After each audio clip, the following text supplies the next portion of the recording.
అవుతుంది. అలాగే యజ్ఞానికి యజ్ఞోవయ విష్ణు యజ్ఞ ఏవా అని నాకు వేదం చెప్తుంది కాబట్టి యజ్ఞోవయ విష్ణు అని చెప్తుంది.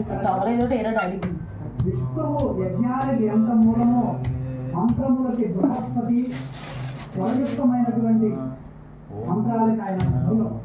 యజ్ఞ పరా భవతి అని మనకి వేదం చెప్పింది కాబట్టి దైవారాధనకి మూలంగా బృహస్పతి రాజుగా ఉన్నారు కనుక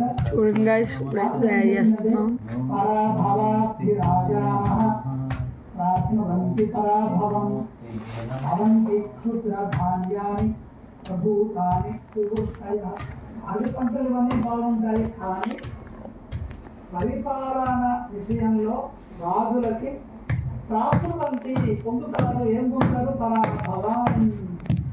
నీవు విధర్మంలో ఉండకుండా సధర్మంలో చక్కగా జాగ్రత్తగా సద్బుద్ధితో బృహతాం దేవానాం వా పతి బృహస్పతి అని చెప్తారు కాబట్టి బృహతాం దేవానాం వేదమంత్రాణం వా పతి శాస్త్రం చెప్తుంది కాబట్టి మంచి ఆలోచన కళ్ళతో బుద్ధిలో బృహస్పతి లాంటి వారు అన్నట్టుగా మంచి చెడులని చూస్తూ సమాజ హితం కోరి ఎవరైతే ధర్మబద్ధంగా మాట్లాడి సహాయబద్ధంగా సత్యవాక్య పరిపాలనతో ముందుకు సాగుతారో వారికి ఎటువంటి శ్రమ ఉండదు, పంటలు బాగా పడతాయి.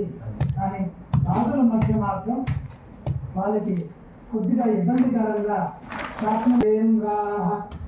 సుభిక్షం ఆరోగ్య సుఖం ప్రజానాం సువృష్టి రబ్దాధిపతౌ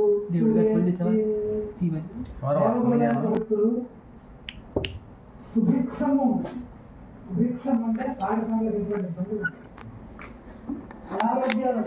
ఎందుకంటే సాక్షాత్ మంత్రాధిపతి అది ఒప్పుతున్నాడుగా. ఇంద్రుడికే గురువు అయినటువంటి యుద్ధం ఎలా చేయాలో యుద్ధతంత్రాన్ని రచించే బృహస్పతి ఉన్నాడుగా రాజుగా. ఆరోగ్యం అన్నిటికంటే ఏంటంటే సుఖం అంటే బృహస్పతి రాజైతే సుఖం. కుదురు కాదు.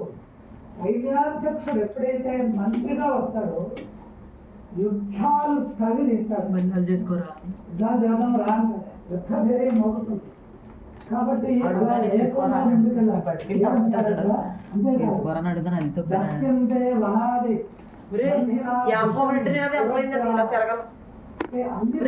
మంత్రి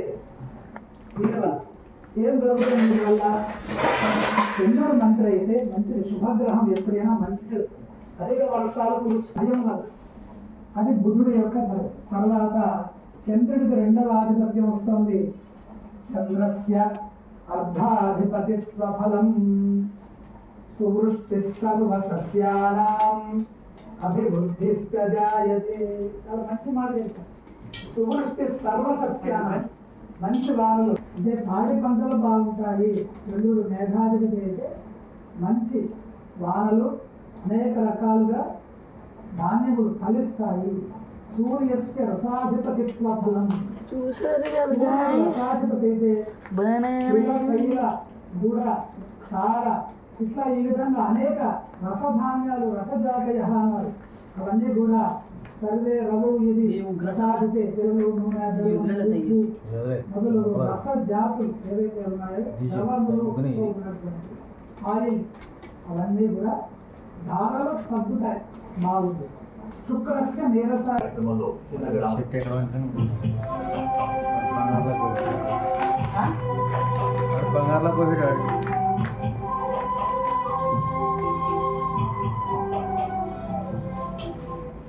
సాగుకు సాయం, రైతు భరోసా ధ్యేయం. దేశ వ్యవసాయ చరిత్రలో కనీవిని ఎరుగని సంకల్పం. 70 లక్షల మంది రైతుల ఖాతాలకు 3 విడతల్లో మొత్తం 9,000 కోట్ల రూపాయల పెట్టుబడి సాయం. మార్చి 22 సాయంత్రం 4 గంటలకు గౌరవ ముఖ్యమంత్రి గింజలు ఆరోగ్యం. తెలంగాణలో హైదరాబాద్ తర్వాత మరో future city Shreyas one city. ఈ నెల 19వ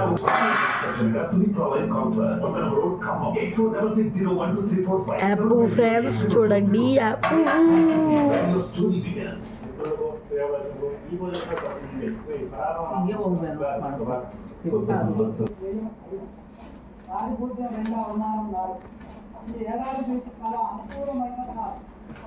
డిసెంబర్ ఆరంభం వరకు రాజస్థానంలో రాహు సంచారము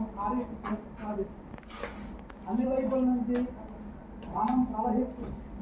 అంటే డబ్బు అనుకూలంగా ఉంటుంది. అయితే కారం పెత్తనం లైటింగ్ వ్యయాలు నియంత్రణలో ఉంటాయి. ఇప్పుడు ఏదో ఎదిగా సమ్మానమే ఎక్కువగా కనిపిస్తూ ఉంటాయి.